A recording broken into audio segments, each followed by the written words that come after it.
subscribe dulu ya. Halo teman-teman, kembali lagi dengan saya Dr. Ursula dalam konten YouTube saya yang tentunya akan membahas kesehatan. Selanjutnya, pada kesempatan kali ini saya mau membahas tentang tingkat keparahan COVID-19 sesuai golongan darah. Emangnya ada ya?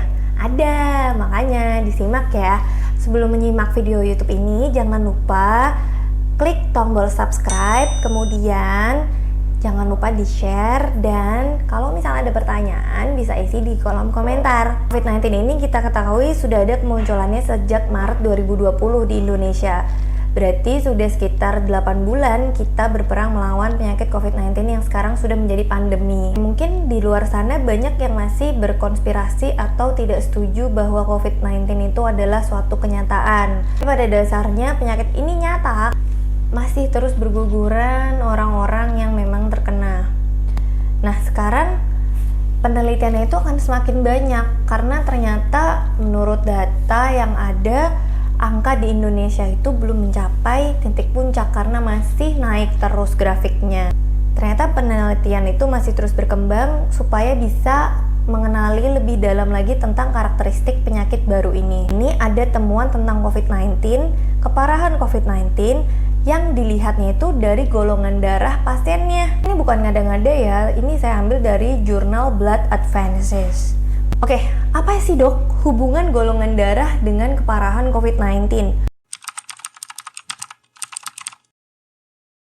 Beneran gak sih dok? Oh, dokter ngada-ngada nih, gitu kan? Nggak ngada-ngada, ini betul-betul memang sudah diteliti, dan penelitiannya ini ada beberapa center, ada yang di Kanada maupun di Denmark. Peneliti ada yang mengambil 450.000 lebih sampel, ini kalau yang di Denmark ya.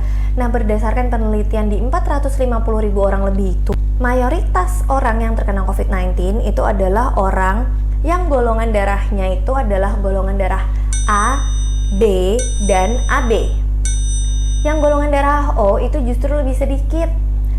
Golongan darah A, AB, dan B itu lebih mudah terinfeksi ternyata daripada orang yang golongan darahnya O.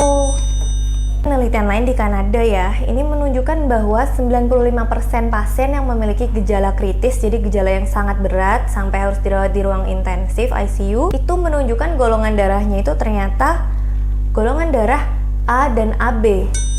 Jadi kalau golongan yang tadi sering gampang kena itu A, B, dan AB, tapi yang B itu lebih aman daripada yang A dan AB, karena yang A dan AB itu cenderung lebih mengalami gejala yang sangat berat sampai ternyata membutuhkan ventilator mekanik daripada pasien yang golongan darahnya B dan O. Ternyata pasien COVID-19 yang golongan darahnya A dan AB itu juga cenderung lebih banyak yang mendapatkan proses cuci darah atau dialisis daripada pasien yang golongan darahnya B dan O. Jadi pada kesimpulannya, pasien dengan golongan darah A dan AB itu lebih cenderung gampang kena gagal ginjal dan gagal saluran nafas atau gagal di paru-paru.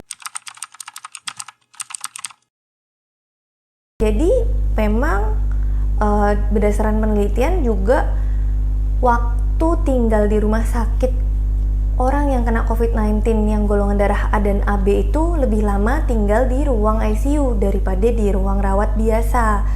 Kalau misalnya orang dengan gejala sedang berat, bisa aja cuma dirawat di ruang biasa. Tapi kalau misalnya gejalanya berat atau bahkan kritis, itu kan membutuhkan ruang rawat intensif. Kenapa sih penelitian ini penting dan saya mau menyampaikan? Karena ternyata penyakit COVID-19 ini sampai sekarang masih belum berakhir dan diprediksi itu akan tetap ada dalam 5 tahun ke depan, walau-walam ya. Tapi memang kalau yang diamati dari penelitian ini adalah kerusakan paru dan kerusakan ginjal. Penelitian ini masih berlanjut dan tidak menutup kemungkinan akan adanya penelitian lain terhadap kegagalan organ vital yang lainnya, tidak hanya paru dan ginjal. Dan itu dikaitkan juga dengan golongan darah, bisa juga dikaitkan dengan ras, dengan usia, seperti itu. Dan kita di Indonesia ini masih banyak yang berpro dan kontra. Sedangkan di luar sana para peneliti itu semakin banyak dan semakin ingin tahu tentang karakteristik penyakit ini. So teman-teman, dalam menghadapi pandemi, saya tidak lelah-lelahnya untuk mengajak teman-teman jangan lupa protokol VDJ, ventilasi, durasi, dan jarak terhadap orang satu sama lainnya. Dan jangan lupa gunakan masker, anggap masker sebagai bajumu, dan cuci tangan 6 langkah selama setidaknya 40 detik dengan sabun dan di bawah air mengalir. Terima kasih telah menyimak YouTube channel ini. Apabila ada pertanyaan seputar kesehatan, bisa langsung isi di kolom komentar. Terima kasih.